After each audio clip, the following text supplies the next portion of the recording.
बेलपत्री आप शिवलिंग पर पहले चढ़ा रहे हैं, उसके बाद जल चढ़ा रहे हैं। दूसरा, जल चढ़ाने के बाद बेलपत्र चढ़ा रहे हैं। ये दो अलग अलग क्रम है शंकर भगवान की पूजन के। आप समझ लीजिएगा जरा, ये प्रसंग कभी नहीं आया, आज आया है तो उसको समझ।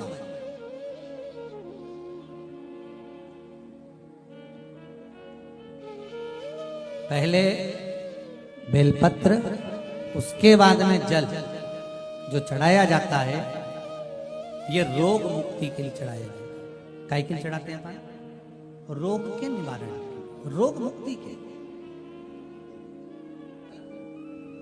आप शिव मंदिर में जाकर दर्शन करेंगे तो दो चीजें अपने को दर्शन करने को मिलेगी। एक भक्त आता है शंकर जी के मंदिर में, लोग भाव से पहुंचते हैं तो पहले वो क्या करते हैं, पहले बेलपत्री चढ़ा देते हैं, फिर जल चढ़ा देते हैं। और एक भक्त जो शिव मंदिर में पहुंचता है, पहले जल चढ़ाता है, फिर बेलपत्र चढ़ाता है।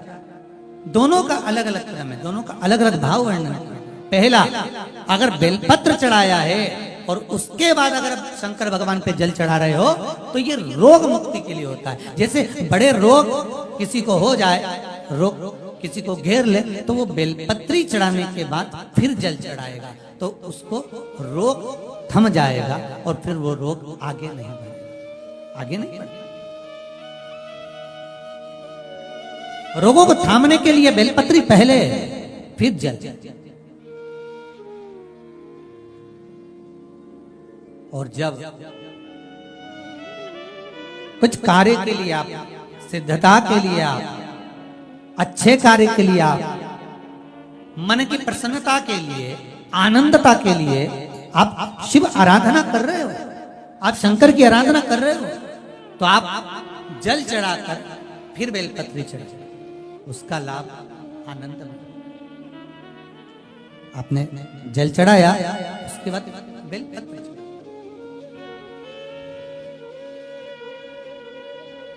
बस एक बात का स्मरण आपको होना चाहिए शिव महापुराण का, कि जब भी आप भगवान शंकर को बेलपत्र चढ़ाते हैं, बेलपत्र समर्पित करते हैं, बेलपत्र समर्पित करते समय प्रयास करा करें कि ये बेलपत्र को जब भी आप समर्पित करें, प्रयास करें कि बीच की जो पत्ती होती है बेलपत्र की, मध्य की जो पत्ती होती है, उसको अंगुष्ठ से पकड़ा जाए। उसके बाद में आप फिर बेलपत्री को शिव पर समर्पित करें, प्रयास करें। बेलपत्र जो हम भगवान शंकर को समर्पित करते हैं, उसका मध्य जो भाग होता है बेलपत्री का, जो 3 देवताओं का मध्य जो भाग होता है, उसको पकड़कर बेलपत्री को शिव को समर्पित करना है। पूर्व की कथाओं में यह भी वर्णन किया है कि बेलपत्री की डंडी का मुख कहाँ होना चाहिए।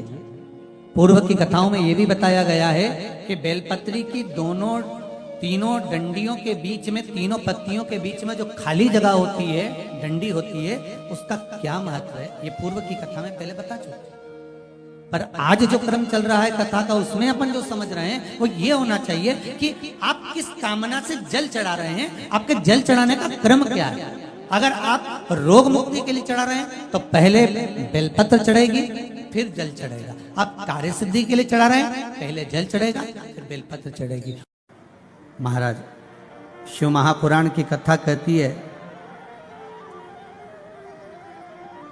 जब भगवान ओघड़दानी शिव करुणा करने के लिए अग्रण्य होते हैं,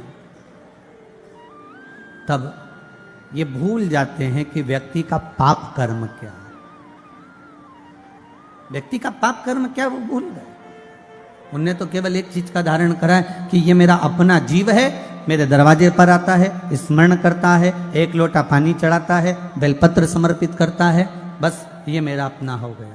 और आपको पहले भी कथा में कहा है, जब आपके जीवन में ऐसा लगने लगे कि हाँ बहुत कष्ट है, कर्जा भी बढ़ गया, तकलीफें भी बढ़ गई, बहुत दुख भी बढ़ रहा है, कहीं परिवार सही नहीं चल रहा है, तो प्रयास करते रहा करो। हफ्ते में एक बार 1 चावल का दाना जल के पात्र में डाल लिया, 1 काली मिर्च जल के पात्र में डाल ली, और उस जल को ले गए, थोड़ा सा चंदन का छींटा डाल दिया, ले जाकर शिव जी को समर्पित कर दिया।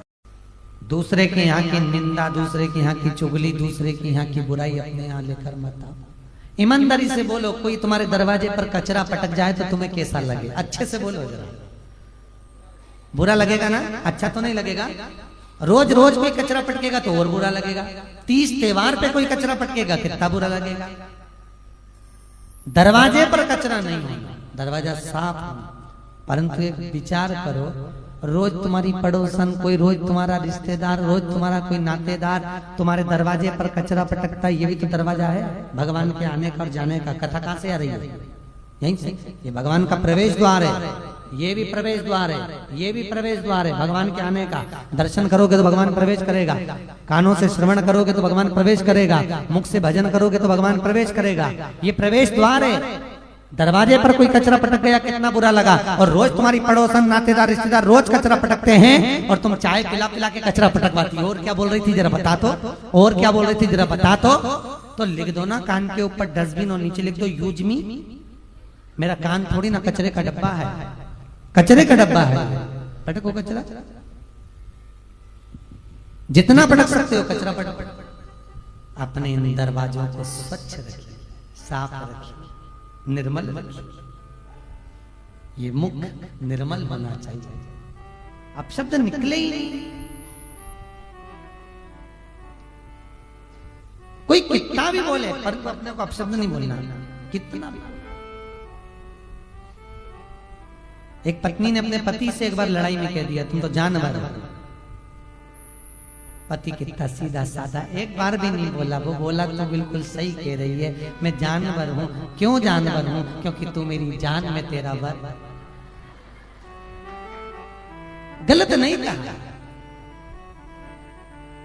शब्द। लड़ाई करना हो तो बहुत सारे शब्द हैं, और नहीं करना हो तो सबका तो, सबका तो बोल रही।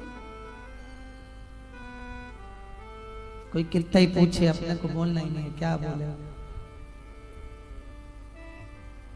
कभी कभी ऐसा हो जाता है पत्नी को लड़ने की याद आती है तो जान करके लड़े होता है। क्योंकि दोनों में माता पार्वती जी ने शंकर जी से मांगा ही क्या था? भोलेनाथ। भगवान शिव बोले मांग क्या चाहिए? पार्वती जी बोली एक वर दे दो। क्या वर दे दो? 2 वर चाहिए। कौन कौन सा वर? कि एक वर तो ये दीजिए कि पति पत्नी में आपस में जब झगड़ा हो तो उनमें प्रेम बढ़े।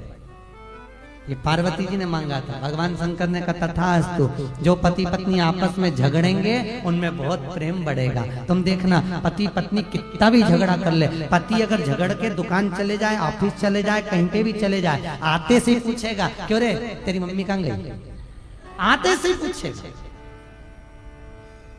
कितना ही झगड़ा हो जाए परंतु प्रेम बढ़ता है। और पार्वती जी ने दूसरा वर मांगा था क्या? कि काशी में जो मरेगा उसको गुरु मंत्र तुम्हें देना पड़ेगा। भगवान शंकर ने कहा ये तो हो ही नहीं सकता, मैं गुरु मंत्र नहीं दूंगा, संसार के लोगों को मैं गुरु मंत्र दूं। पार्वती ने कहा गुरु मंत्र तो तुम्हें देना पड़ेगा। भगवान शंकर ने मना कर दिया। पार्वती जिद पे अड़ गई। भगवान शंकर ने कहा अच्छा ठीक है, तू कह रही है तो मैं गुरु मंत्र दे दूंगा। पार्वती जी ने कहा मुझे कैसे मालूम पड़ेगा कि मरने वाले को तुमने गुरु मंत्र दिया? कोई प्रूफ होना चाहिए ना। तो भगवान शंकर ने कहा तू क्या चाहती है? पार्वती ने कहा मुझे वर दो कि काशी में जो मरेगा उसको गुरु मंत्र तुम दोगे, पर काशी में मरने वाले को जब गुरु मंत्र दोगे, गुरु मंत्र कानों में दिया जाता है, मंत्र देने के बाद कान को मोड़ देना तो मैं समझ जाऊंगी कि गुरु मंत्र दे दिया। भगवान भोलेनाथ करे पागलों जैसी बात करती है पार्वती। पार्वती के नहीं, मंत्र देना हो तो बोलो। भगवान ने कहा ठीक है। आज भी प्रमाण है, काशी में जो मरता है उसको भगवान शिव गुरु मंत्र प्रदान करते हैं और उसका राइट कान मोड़ देते हैं। आज भी काशी में मरने वाले का सीधा कान अपने आप मोड़ जाता है, अपने यहाँ, क्योंकि भगवान शंकर गुरु मंत्र प्रदान करते, भगवान शिव मंत्र देते। जिनको रात में नींद नहीं आती हो, टेबलेट खाकर सोना पड़ता हो, रात भर नींद नहीं आ रही हो, कुछ मत करो, सोने के पहले भगवान शंकर की 5 लड़कियों का नाम 11-11 बार ले लो। पलंग पर जैसी पढ़ो वैसी 11-11 बार नाम ले लो। आपको टेबलेट खाने की जरूरत नहीं पड़ेगी। ऐसी नींद आएगी कि सुबह 6 बजे भी उठना बड़ी मुश्किल से उठोगे तब उठना पड़ेगा। ऐसी चक्र नींद आती है। जो टेबलेट खाकर सोते हो, रात को नींद की गोली खाते हो, उनको नहीं खाना। भगवान शंकर की 5 बेटियों का नाम भारत।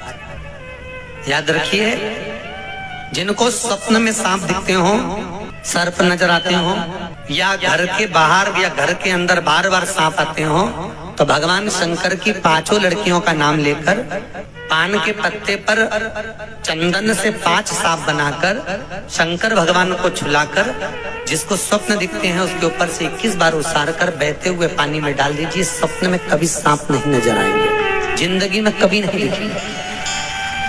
स्वप्न में सांप सर्प नजर आएंगे। जया, विषहरा, शामली बाली, 2 तली और देव, ये शंकर भगवान की 5 लड़की। और आज भी नियम है, अगर शरम्भेश्वर महादेव का नाम लेकर जिस व्यक्ति को क्रोध आता है उस व्यक्ति का हाथ लगवाकर चावल की पोटली को शिव जी के मंदिर में रख दिया जाए तो व्यक्ति का क्रोध समाप्त हो जाता है। आज भी नियम है। भगवान शिव का शरम्भ रूप धारण किया, तो चावल का उपयोग नहीं कर सकते, उनसे निवेदन है, एक मोली यानी लच्छा, कोई बद्री नारायण जा रहा हो, जिस व्यक्ति को बहुत क्रोध आता हो उस व्यक्ति के नाम का वो लच्छा भेज दो और नरसिंह शिला पर उसको पटकवा दो। व्यक्ति एकदम शीतल रहेगा, चिड़चिड़ प्रवृत्ति समाप्त हो जाएगी, क्रोध एकदम चले जाएगा। नरसिंह शिला का इतना प्रमाण है। नरसिंह शिला कहाँ पर है? वो नरसिंह शिला बद्रीनारायण, अलकनंदा नदी के बीच। पसीना आने लगता हो, घबराहट होने लगती हो, एकदम तुरंत घबराहट हो जाए, चाहे दिन में हो चाहे रात में हो, घबराहट उत्पन्न, तो उसके लिए ध्रुमावती माता का नाम लीजिए और ध्रुमावती माता के नाम से गुड़ की 7 टुकड़े कर लीजिए। गुड़ की जो बट्टी होती है उसके 7 टुकड़े कर लीजिए और ध्रुमावती माता के नाम से जहां पर गौरी और शंकर दोनों विराजमान हो, गौरी और शंकर का मंदिर यदि आप दर्शन करेंगे तो शंकर भगवान का जहां शिवलिंग हो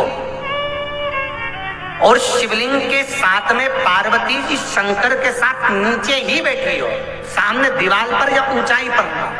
आपको पहले कहा था शंकर जी के शिवलिंग का आपको कई बार दर्शन कराया। एक विष्णु शिवलिंग होता है, एक डमरू जैसा शिवलिंग होता है जिसको बैठ कर पूजा नहीं जाता, जिसको खड़े होकर जल चढ़ाए। एक शिवलिंग होता है जो जमीन पर ही रहता है, जिसको गौरी शंकर कहते हैं महाराज। तो गौरी शंकर का स्मरण कर कर, उमा महेश का स्मरण कर कर, जो शिवलिंग जमीन पर हो और पार्वती जी भी जमीन पर ही स्थापित, गौरी शंकर का स्मरण कर कर शंकर भगवान पर प्रदोष काल में समय के शाम के समय पर सूर्य अस्त के कुछ ही क्षण में वो गुड़ की डिलियां आप शंकर भगवान को चढ़ा दीजिए और गौरी माता का स्मरण कर कर उसको उठाकर ले आइए। जिस दिन उठाकर लेकर आए, शनिवार, रविवार, सोमवार, मंगलवार, ऐसे 7 दिन लगातार दरवाजे के बाहर उसी शिव मंदिर के द्वार पर बैठकर आप वो गुड़ की डली को खा लीजिए। महाराज, जिंदगी में कभी घबराहट नहीं हो सकती, सिर दर्द नहीं हो सकता, बेचैनी नहीं हो सकती और पसीना नहीं आ सकता घबराहट के कारण। रात को चक सो आनंदमय, पर गौरी शंकर होना चाहिए। कभी लगे गुरुदेव आज हमारे को बहुत थकान लग रही है, शरीर बेकार लग रहा है, सिर दर्द हो रहा है, शरीर में बेकार बहुत कष्ट उत्पन्न हो रहा है, पीपल के पत्ते की 5 पत्ते पीपल के थाली के अंदर रखो और उस पे भोजन करो शंकर जी का कुंदकेश्वर महादेव का नाम लेकर। कौन से महादेव? एक बार जम के बोलिए, कुंदकेश्वर। कुंदकेश्वर महादेव का नाम लेकर भोजन करना प्रारंभ करो। 15 से 20 मिनट लगते हैं, हमारे टेबलेट खाने की जरूरत नहीं पड़ती। सिर दर्द बंद, शरीर कितना भी दुख रहा हो उसमें आराम लगना प्रारंभ हो जाता है। कुंदकेश्वर महादेव का नाम सुख की अनुभूति कराता है, शरीर के रोग को मिटाने के। कुंदकेश्वर शिव का एक एक संबोधन। और बहुत ध्यान से सुनना भाई, जो अपनी जिंदगी से बहुत तंग आ गए हो, परेशान हो गए हो, कष्टमय जीवन जी गए हो, बहुत दुखी हो गए हो, उनके लिए ये स्कंद पुराण का चरित्र फिर मिले ना मिले, आप प्रेम से सुनिए। पहला, प्रदोष काल में शाम का समय सूर्य डूब रहा हो, बस डूबा ही हो, और उस समय पर सूर्य के डूबन के तुरंत बाद बाबा को धतूरे के साथ में बेलपत्री ना चढ़ाते हुए बेलपत्री के वृक्ष के 7 कांटे बाबा के शिवलिंग पर समर्पित करे जाते हैं। महाराज, अपनी जिंदगी में अड़चनों को हटाने के लिए फिर आप जिस व्यापार में उतरे, जिस व्यवसाय में उतरे, जिस नौकरी में उतरे, आप दिल से करें, आपको तरक्की मिलेगी। आप हार नहीं सकते, नीचे नहीं आ सकते, उन्नति पर ही चढ़ेंगे। दूसरा, मध्याह्न का समय। महाराज, मध्याह्न का समय दोपहर के ठीक 12 बजे चाहे फिर वो कोई भी दिन हो हमारा, उस दिन भी धतूरे के साथ बाबा को 7 कांटे बेलपत्री के वृक्ष के समर्पित होते हैं महाराज। इसमें आप ये वाले जो कांटे हैं जो दोपहर 12 बजे वाले हैं, अगर कोई मदिरा पीने वाला हो, व्यसन में डूबने वाला हो, कोई जुआ खेलने वाला हो, कोई गलत वेश्यावृत्ति करने वाला या अपने मार्ग से विचलित कोई व्यक्ति है, उसके लिए भी ये कांटे बहुत काम आते हैं। दूसरा, पार्वती तेरे द्वारा तेरे नयन अश्रु से जो प्रकटा हुआ बेल का वृक्ष है, द्वितीय शूल में वहां धारण, तृतीय शूल, तीसरा शूल जो वर्णन करा गया महाराज। भगवान जो भी दूसरा सोमवार पड़े, जो भी पड़े, उस दूसरे सोमवार में रात्रि के समय पर, अर्थात शास्त्र अब घड़ी और पल का स्मरण करेंगे तो रात्रि के बजेंगे 10 से 12 बजे महाराज, 10 से 12 के बीच में धतूरे के साथ बाबा को शूल समर्पित होता है महाराज। ये भी हमारी बाधाओं को, हमारी तकलीफों को, व्यापार व्यवसाय के लिए, नौकरी सर्विस के लिए, बहुत सारे एग्जाम में आप बैठ लिए, गवर्नमेंट एग्जाम के लिए बैठ लिए, नहीं हो रहा, ये 3 बार मेरे शंकर को बेलपत्री के वृक्ष के शूल समर्पित होते हैं, उसका आनंद। फिर निवेदन करूंगा, दुनिया में ऐसा कोई समस्या नहीं जिस समस्या का कोई निदान नहीं। हर समस्या का निदान है, पर निदान किसी दूसरे के पास नहीं, निदान केवल मेरे भोले नाथ के पास में है। आपको अगर किसी समस्या का सफल आनंद चाहिए तो शंकर की शरण में जाओ। आपको सीहोर आने की भी जरूरत नहीं है, आपको हमसे मिलने की जरूरत नहीं है, आपको पंडित प्रदीप मिश्रा के पास नहीं आना, आपको किसी बाबा जोगी के पास नहीं जाना, आपको किसी के बेल भभूति लेने नहीं जाना, आपको तो शिव के पास जाना। जो शंकर की वस्तु है उसको स्वीकार करो, बस शंकर की वस्तु को स्वीकार करना चालू कर। अरे भाई, शिव महापुराण की कथा तो यहां तक कहती है, यहां तक वर्णन कर रही है, जिस व्यक्ति की नौकरी नहीं लगती, सर्विस नहीं लगती, हर जगह पर अप्लाई कर रहा है, बार बार इंटरव्यू देने जा रहा है, लगातार उसको अगर सफलता प्राप्ति नहीं हो रही है तो धतूरा ढूंढो। धतूरा कहीं बाजार में नहीं मिलेगा, किसी वृक्ष से धतूरा तोड़ लिया, कुछ मत चढ़ा, तू शंकर जी के मंदिर में जाके तेरा नाम और गोत्र बोल और शिव जी को धतूरा चढ़ाना चालू कर दे और बाबा से विनती कर, धतूरा चढ़ाना चालू कर। अब धतूरा कोई बहुत कीमती होता है क्या? बहुत पैसे का मिलेगा क्या? कहीं पे मिल जाएगा। धतूरा तोड़ और चढ़ा शंकर जी को। रोज नियम बना ले कि एक धतूरा मैं शंकर जी को चढ़ाऊंगा, प्रतिदिन चढ़ाऊंगा, शिव जी से जाकर निवेदन करूंगा प्रतिदिन। शंकर जी की प्रिय वस्तु में धतूरा, बेलपत्र आदि कादि की तो है, क्या है? चढ़ा रोज एक धतूरा, फिर वही धतूरा जिसकी यहाँ तू इंटरव्यू देने जा रहा है उसी के सिर पे चढ़ गया। जो तूने शिव जी के चढ़ाया वही धतूरा वहां चढ़ा है, तो क्यों चिंता करता है?